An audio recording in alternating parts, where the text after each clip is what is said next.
So, all these things have a place in life and in certain situations. Mm-hmm. Compromise has no place in a relationship.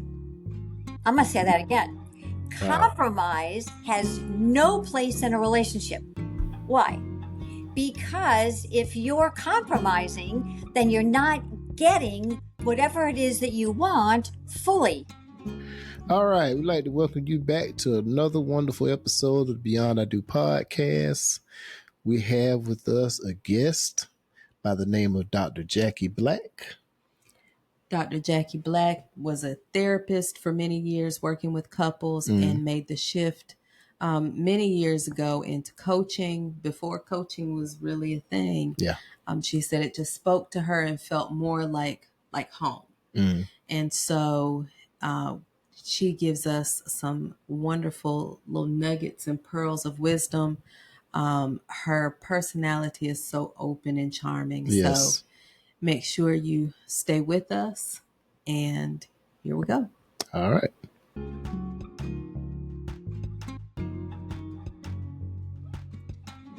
So, Dr. Jackie, can you tell us about yourself and what it is that you do? Yes. I work with couples. I'm a coach. I was a therapist for a number of years, and I transitioned out of therapy into coaching in 1999, long time ago, when Yes. coaching was in its infancy. And it took me 3 years to transition. I did a lot of coach specific training and said to my last therapy clients, when you are finished, when you terminate, I will not be available for you to come back, because for years I had clients take breaks and then they would come back situationally. And so I had to let all my clients know that I would not be available. And that was really hard. And, and then opened my doors as a coach exclusively. And why couples? I believe that our couple relationships are the most sacred, most important relationships of our lives. Now, that's not true for 100% of people. There is a small percentage of people for whom job, career come first. It doesn't mean that they love their spouses less. It doesn't mean that they're less committed.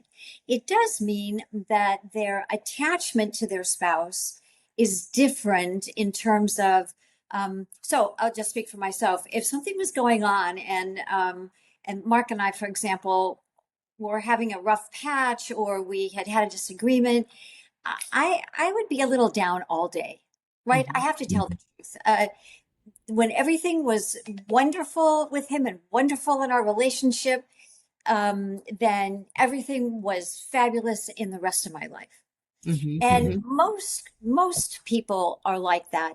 As I say, there is a small percentage of people for whom work and career are first, and so they have a different feeling about relationships. Not less love, not less connection, not less commitment.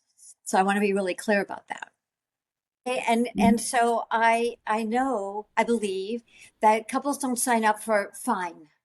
How are you? Fine. It's like fine, Yeah. right? Fine is not good enough. Right. Right? It's unacceptable. And I really want to help people understand how to connect, because nobody gives us the skills and tools and the strategies for love relationships. Right. And so I want to help couples do that so that every day can feel like their honeymoon. I want to go back to your shift from therapy to coaching. That's one of the things that comes up. We're newly certified coaches, and I've noticed people want to know the difference. They want to know when to seek therapy versus coaching. And I'd love if you'd share with us your your shift from therapy and into coaching, and what kind of motivated that shift. So therapy is very, very valuable for people who will be well served by doing therapy. Therapy looks back and says, what happened? What needs to be healed inside? Mm-hmm. And the people who are well served by therapy are not appropriate for coaching. Mm. In my experience, many people who are who do really well in coaching are people that have been in therapy or people who have done some kind of interpersonal work. Right. Oh, okay. Right. So coaching looks back and says what needs to be healed. Mm-hmm. Therapy looks back. Coaching looks forward. Coaching says, where are you? Where do you want to be? And then with the help of your coach, you make all the relevant steps forward to go where you want to go. So you're moving from where you are to where you want to be. Okay. And coaching is very activated. Mm-hmm. It's not a lot of deep feelings. Of course, our feelings come up and we attend to them, but coaching really is activated by taking action. Mm-hmm. Mm-hmm. We might birth awareness, but awareness in and of itself isn't valuable. It's actually useless unless there is an aligned action that we take, Mm-hmm. fueled by, driven by the Right. Right. And I met a coach on an airplane. It's a very long story. But in a few words, I was a victim of stalking. One of my clients stalked me. Oh, wow. Oh, wow. Horrible, terrifying experience. Mm. And I met a coach on an airplane, LAX to Dallas. My son was in school at American University, and Coach Bob. Mm. And Coach Bob and I got into a conversation, and in 5 hours, the man changed my life, changed my perception about everything. And as I was on the people mover at Dulles Airport, leaving the plane and going to baggage claim, it was like, I thought to myself, what just happened? Who was that guy? Well, like, really, what just happened? When I got back to LA, I started exploring coaching, and there was no Google in those years, right? Mm. And so I did some investigating and research the old fashioned way, and I found the ICF, the International Coach Federation. Mm. And I joined the federation and I started to do some teleclasses. That's how we were learning in those years, was on the phone, on bridges. And I felt like I was home. I loved, Mm. and I had a little bit of trouble finding a coach training organization that I really felt comfortable with, that I thought was professional and that they were doing a good job. And so I enrolled in Coach Training Alliance, CTA, and became a certified life coach. And then I went to Therapist U, which is now ILCT, International Life Coach Training. And at that time, Therapist U was a training organization for therapists transitioning to coaching, and all of the teachers and the faculty and the people that created the curriculum were therapists having transitioned into coaching. Right. Oh, wow. I did that because I wanted to make sure that I wasn't slipping and sliding around coaching and therapy, that I was really, really coaching, because I found coaching so powerful. And then I also did training with the Relationship Coaching Institute, RCI.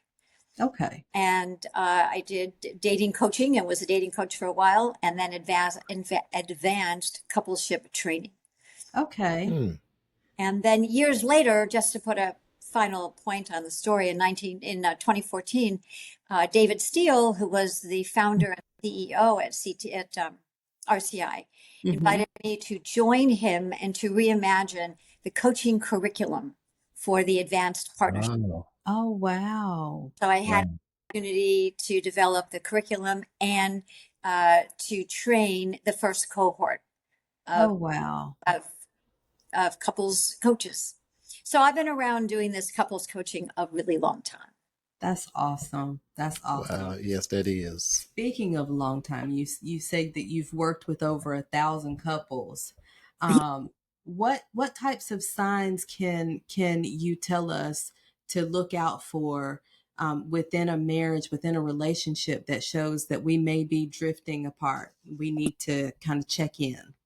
If you are not excited when you each walk in the door, if the temperature in the room drops when one of you walks into the room, If the same argument comes up and you're having the same argument over and over and over and over for a long time. Mm-hmm. If these are buzzwords, it's not accurate to the internal experience, but people often say that they love each other, but they're not in love. Oh, yeah. And so that's a tip, that as long as you still love each other, what has happened is the spark is waxing and waning. And that is typically because one or both partners don't feel emotionally safe in the relationship. Mm-hmm. If you see that your sex life is waxing and waning, or you're not seeking each other out, or that you don't want to have sex, that normally is an experience where one or both partners don't feel safe. It's not that they feel threatened. We're not talking about that. It's not that the partners have been mean to each other necessarily. It's that there have been micro affronts and offenses that our central nervous system regards as not safe. Oh. And it happens outside our conscious awareness. So we want to go back and unwrap some of the things that have happened and find out what has contributed to whom not feeling safe. Right. Okay. That's we're learning that on a personal level. Yeah. That need for safety and the subconscious things that happen when there's not that safe feeling there. In fact, as I learn more and as I work in therapy, as we go through couples counseling together, that's when I'm like, oh, okay, that's what that is. Yeah. So that awareness is it's helping us even after all this time to get closer and to realize some of the underlying things that was happening without us being consciously aware of it. Yeah, I do remember having those arguments over and over. Same thing. That's because he won't realize when I'm right. And Yes, it is. and I have to point those things out over and over. All right. So you said that creating safety is the number one job in a relationship. Yes. What does that actually look like in the day-to-day life for a couple? Yeah. So there are three things. One is that creating safety for each other is your number one job. Creating a shared vision for your relationship and telling your personal truth, not the truth, your truth, my truth, that that we tell our personal truth. We share what is going on with us, with our partners at any given moment. And we expect for our partners to hold that safe space. No ridiculing, no confronting, no criticizing, none of that. Those are all relationship intimacy killers. The number one way to create safety is to be present. Presence is so important and so rich.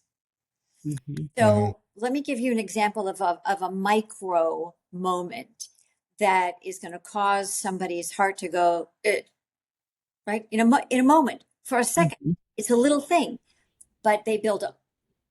Yes. So if you are telling me a story of something that went on with you, and I get a ding, and I pick up my phone just quickly to see, and then I put it back down, I'm done. My heart is already closed down. Right. The message you send me is what I'm saying isn't really that important, or isn't that important, or there's something else that is taking your attention more than being attentive to what I'm saying. And it's like, fine. Even if we say it was a second, it was fine, you returned your blah, blah, blah, we can do that in our brain, but our nervous system registers that as an affront.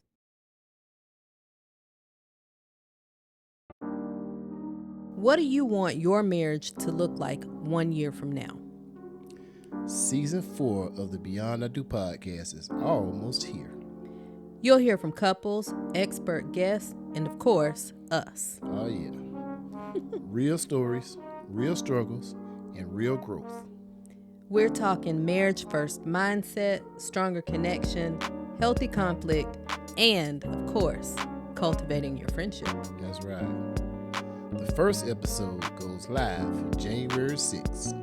And that episode is a wonderful couple that you do not want to miss.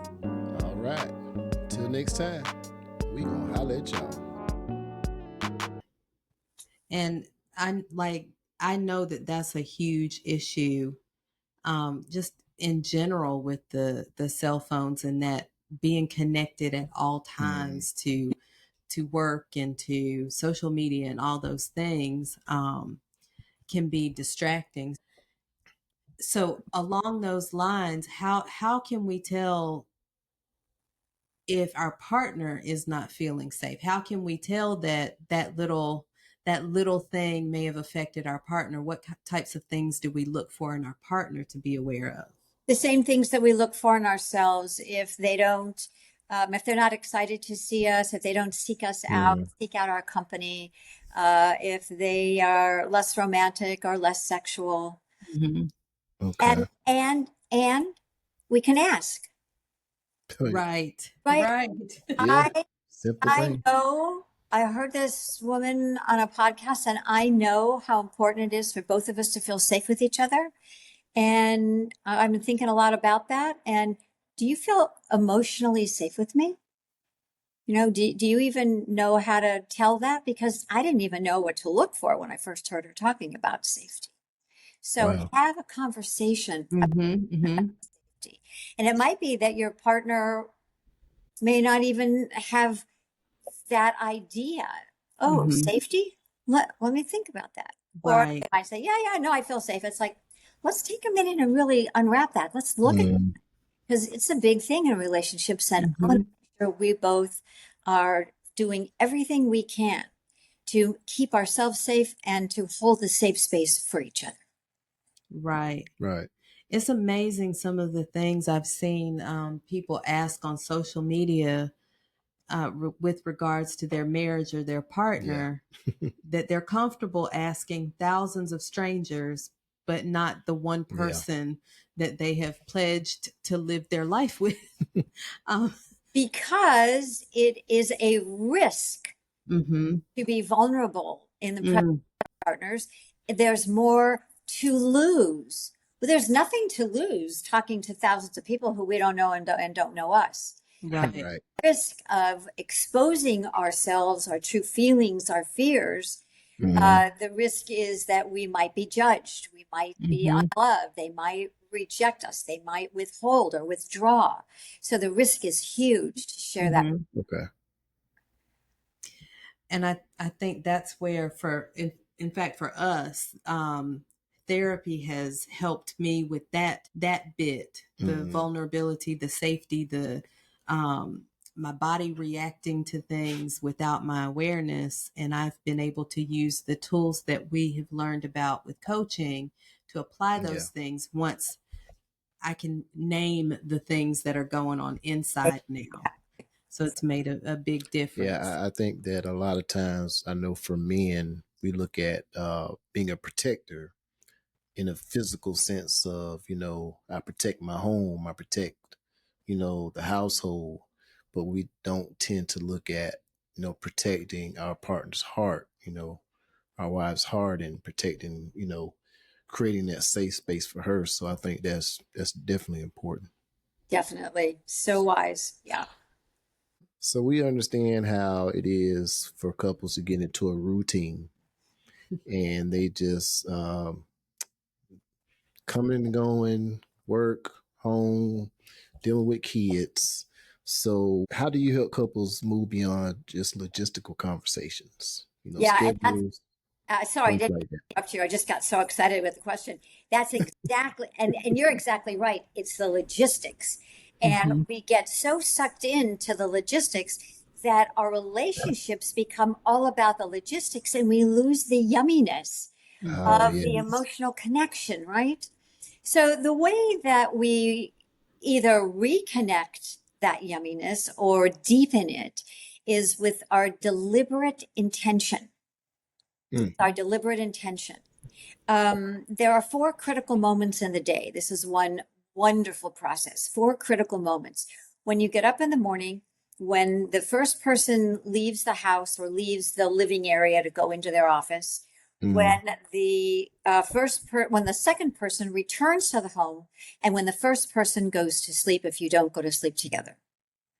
Those are 4 critical moments. And what you want to do is intentionally connect, right? You can have a word or a hug or a kiss. It doesn't have to be romantic. It doesn't have to be big, but it's the way, and you have conversations about how can I let you know? How can I kiss you goodnight? How can I give you a good morning? What? A kiss, a hug, a squeeze? Can I make you coffee and come have coffee with you? Would that feel wonderful? So talk about how you each want to be experienced and experience each other at those. And they're mere moments. Mere moments. So what happens, Dr. Jackie, on those days when I don't want to talk to him because I'm upset?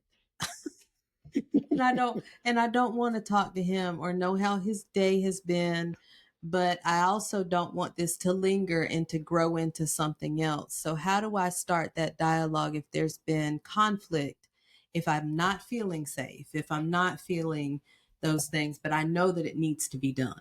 So Margaret, can I ask you a question? Mm-hmm. So if you have an upset, are you not handling the upset in the moment? Sometimes. Sometimes there's life that gets in the way, Yeah. and we have to table it. But sometimes I get in the process of trying to figure out if this is something that needs to be addressed. Is it a me thing? Is it a you thing? And then sometimes that fear creeps in. I don't want to upset him about something so small. I just need to deal with it. So there are times where, depending on what's going on, inside, I'm overthinking the overthinking. Yeah, I was just going to say you're overthinking it. It would not be anything that would be going on with you that you would not want to share. Okay. And I say that as a broad brush. Mm-hmm. More to your question, I would say to him, I'm really feeling a little backed off right now. I'm still not recovered. I'm still not fully ready to be in deep connection with you. And I love you. And I want to give you a hug hello because I'm happy you're home and I'm happy I'm with you.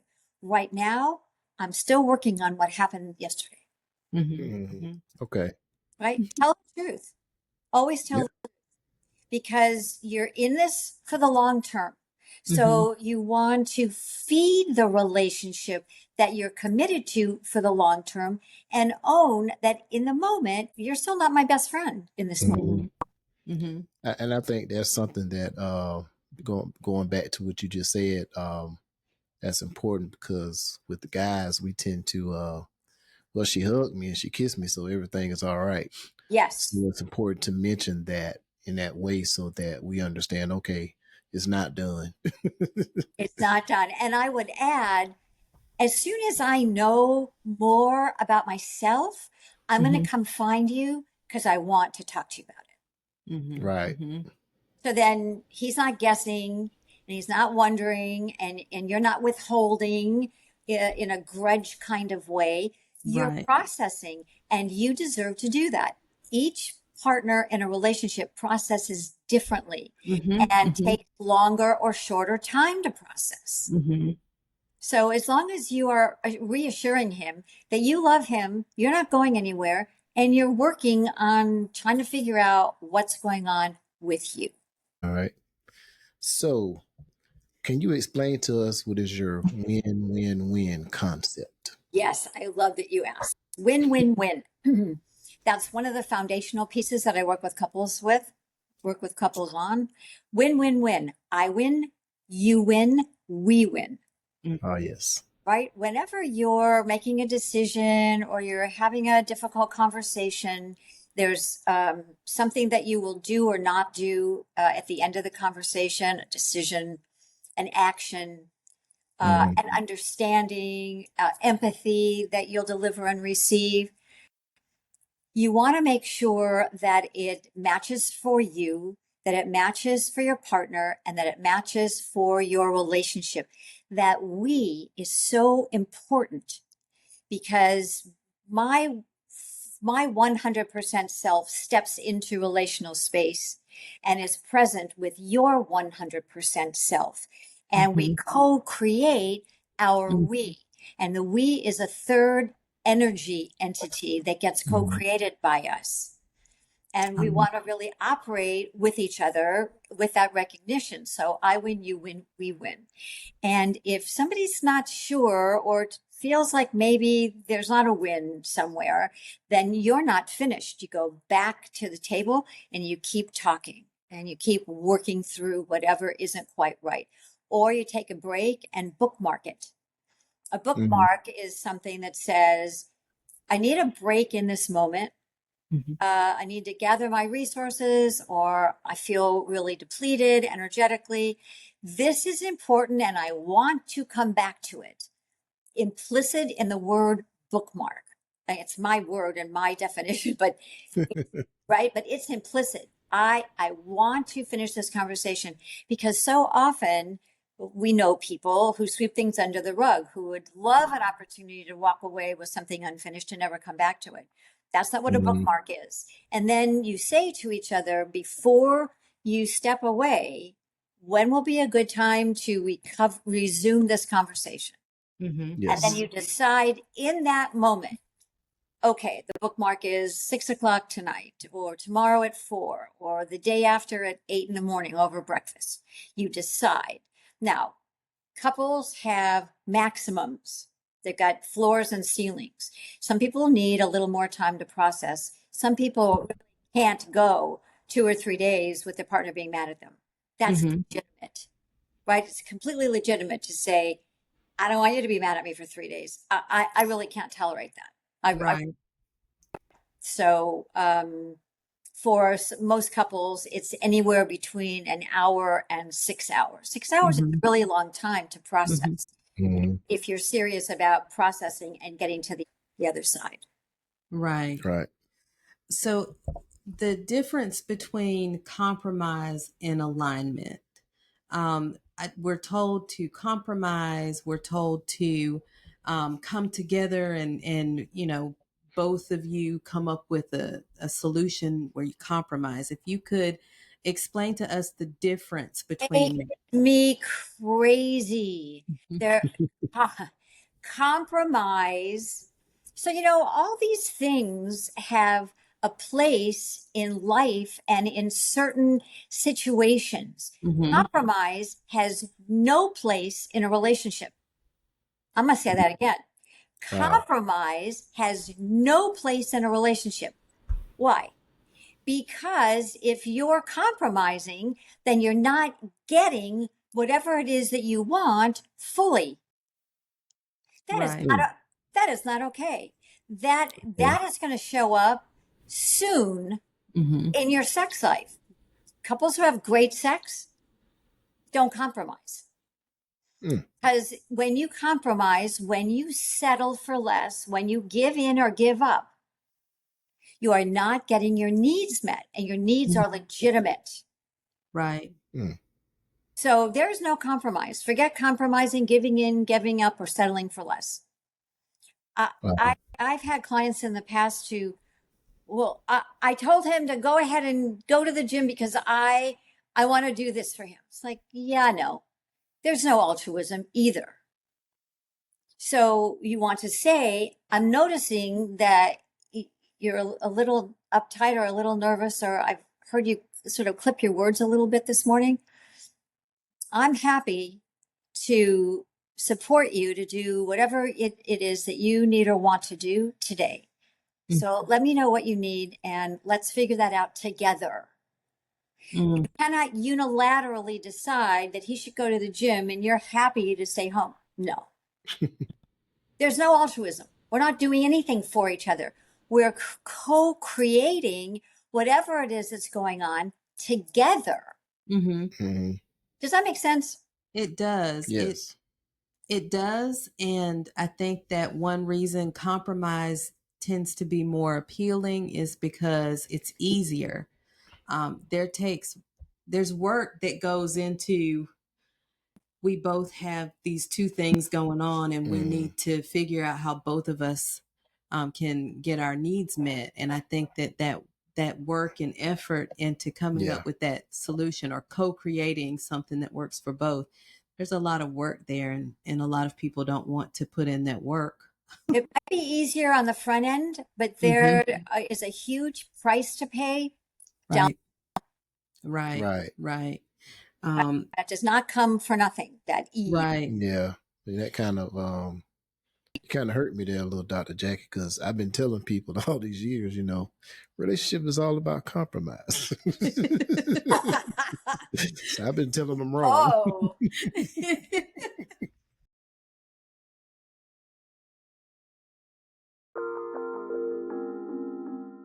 What would change if you stopped guessing and start building on purpose? If you love your partner but feel disconnected, our book was written for you. Unlocking Forever breaks marriage down into real, usable shifts. No fluff, no perfection. Just practical ways to build a marriage that lasts. You can grab it now. Check out the link in the show notes or the description. And until next time, we gonna holler at y'all. So how are you feeling about what I said? I mean, does it resonate with you, or do you have some pushback? I don't have any pushback. I just never really thought about it in that aspect. I mean, I guess because, like you said, it's temporary. We it's kind of like agreeing to disagree for now, and then it takes the maturity to actually deal with the issue, and then you can kind of grow from there. So. And the other baseline, Byron, is the subcontext, which is, I want you to have what you want. Mm-hmm. How can we co-create that? Okay. I think that's what we tend to think of with compromise, and that's why. But that's something that we've worked on personally also. Yeah. And we've both been the one to say, well, you go ahead and do this because this is what you want. And there have been times where maybe the timing is not right. Yep, you lose. Right. Yeah, you lose. Mm-hmm. And there's been resentment that builds up. Yes. And so I can see, but then the only child in me, only child in me is thinking, but I want my way. And that's where the problem comes in. I'm not an only child, and I want my way. Why do we want our way? Because we want what we want. We have legitimate needs. And if our partners aren't going to say to us, I want you to have what you want, how can we co-create that together? Mm-hmm. Who's going to love me and care about me more than my partner to do that? There's something else. I know you started to say something, so let me hold that and see what your reaction is. No, I was just going to say, I think that's what we have learned over the years to do, as opposed to just say, well, yeah, go ahead. And then deep down inside thinking, no, don't do that, or I don't want you to. We've learned that that's going to come back later. Yeah. So just now having language to match that, it makes sense. Yeah. And the other thing is to say no to each other. Wait, we're peers and you're saying no to me? You don't get to say no to me. What is that? We don't say no to each other. We're adults, right? We're co-creating a relationship. So I had clients a number of years ago, and they had a big house. There was an extra room upstairs, And it had a big piece of furniture in it and the television in, but nobody was in there too much. And she was a crafter and had lots of paper and scissors and stuff that crafters have. I'm making a face because it all makes me nuts, but too much stuff for me. But anyway, No comment. and so she said, ask permission. We also don't ask permission. She said, could I use the bottom drawer in the big piece of furniture in the extra room because nobody's got anything? And he said no. And she said, what do you mean no? He said, no, you have too much stuff and you have to find a place for all of your stuff and it has to be organized and it's like, oh my God. So they came in to do some couples coaching. They were clients. And she tells me the story. And I looked at him and I said, and this is your business because why? And he said, well, she needs to. And I said, really? What's it to you? He looked at me. Sometimes we think that we can tell somebody else how to show up in their lives, how to do stuff. Crafting people in general, I'm going to get a lot of hate mail for this. Crafting people in general are not like the neatest people. They have to see stuff. Stuff has to be around. I mean, I get it. They don't know it. You can't have everything in little drawers or cubby holes. That's insane.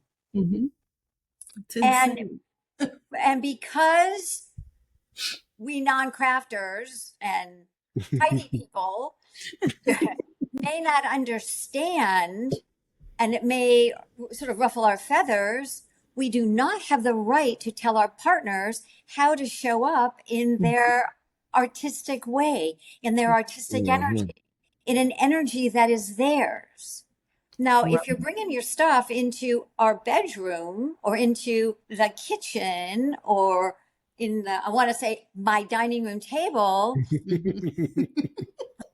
I may have something to say about that. But if we agree about where in the house you would be comfortable, have enough light, have enough space, all your needs are met, then that's my job to do as your partner, right? That's my job, is to support you and find the perfect place for you that also works for me. And I cannot take an attitude that says, well, no place works for me. That's unacceptable. That's not loving. It's judgmental, it's critical, and it's hurtful. Yeah. I'm just thinking back to the early years when I forbade him to get a motorcycle. How many have you had at this point? I'm on number 4. You will not get that. And he was telling me, I'm going to get it. No, you're not. And he went to get it. So we had that struggle early. Yep. I think, like I said, I think having the language to now attach to certain things, it helps. But there's a lot of maturity that goes into a healthy relationship. And I think that a lot of people give up because sometimes being mature is not always the thing that feels good. Yeah. I've had to learn that sometimes it's not going to feel good to do the adult thing. So I think that that's a big concern with a lot of couples. Yep, exactly. That's a very interesting perspective, that it doesn't feel good to be the adult. Because I want what I want. And sometimes what I want means that I have to make an irresponsible decision. Got it. Yep. So, but in time, I've grown and matured, and I've learned we've both that been there. A lot of times those decisions, the outcome, the consequences of are much worse than if I just be patient and do it the grown up way. Yeah. Well, we come into a relationship with what I want, and we tend to use the term I all the time, and then we don't realize that it's about what we want. Mm-hmm. And it's about what we want. It's always about what I want and Yes. what you want and what we want. Mm-hmm. So that I have an I and I have a strong I is never the problem. I want and need to extend the space for you to have your strong I join me Mm-hmm. and Yeah. for us to really focus on our strong we. Yes. Right. So for those couples who are feeling like there's disconnect, they're feeling like their I has taken over and their we is getting smaller, what's something that they can start doing right this moment to start to reconnect and to start to build that strong we? The first thing that partners can do is tell the truth. Walk up to your partner and say, I miss us. Right? I miss us. Something has happened to us and I want us to find our us and strengthen our us, and see what your partner says back to you. And if sometimes partners are taken aback, they don't know what to say, or they're nervous, or they're scared, or they've already written a story about what that means, and now you're coming to them open-heartedly, vulnerably, and they're not sure what to do with that. And then I would just say, I just wanted to share that with you, and I am going to really take a look at how I'm showing up with us, with you, for me, and I'm going to make some changes. I don't know what they are in this moment, but it's really on my mind and in my heart. So you just put it out there. That would be the first thing. Don't do it unilaterally. Don't do it. Don't keep it a secret. Share what you're noticing, what you want, what's working, what isn't. Generally, very generally. Right. And then as you're passing each other in the kitchen or in a room, just a little gentle squeeze, right? Or grab her hand as you're walking through the kitchen and she's cooking. Just the touch, just to make contact. And after a couple of days of touch is so healing. And after a couple of days of touch, then start to express what you're feeling. I am so glad that I am here with you. Have I told you lately how much I love you? I really enjoy being with you. Just one thing once a day, just express something sort of in passing. Don't make a big announcement. It's not a big thing. You're just, you're right. It's a heartfelt comment. Bring home a surprise every week, right? His favorite ice cream, or, get something at the grocery store that you don't usually keep in the house, but you know that he or she would really enjoy it. Go out with him to walk the dog. Go walk the dog together, even if the dog doesn't need a walk. Right. So trying to do normal, routine things together that you might not do together. You don't have to talk. There's no talking, no working, problem solving, just spending time together. I love that. I love that. There's the idea of date night and the importance of it is one thing, but it can create pressure. And I love that doing the things that you're going to do anyways, and you do them together, and there's less pressure and you're still connecting. So I love that. And we even find that, a simple, trip to the store to pick up some toilet paper or some things that we need around the house. Just bonding during that time, just, because a lot of times we experience stuff and, it's good to experience it than rather me come home and tell you, well, check this out. This is what happened when I was at the store, Exactly. And you might create a playlist together. And if you're together or cooking, you might turn our playlist on for a few. Music is very healing and very energizing, calming, bonding. I love those things. Oh, yes. Very simple, easy things Cooking to do together. to connect. I love that. You know, No pressure, just connection. Yeah, exactly. definitely. Yeah.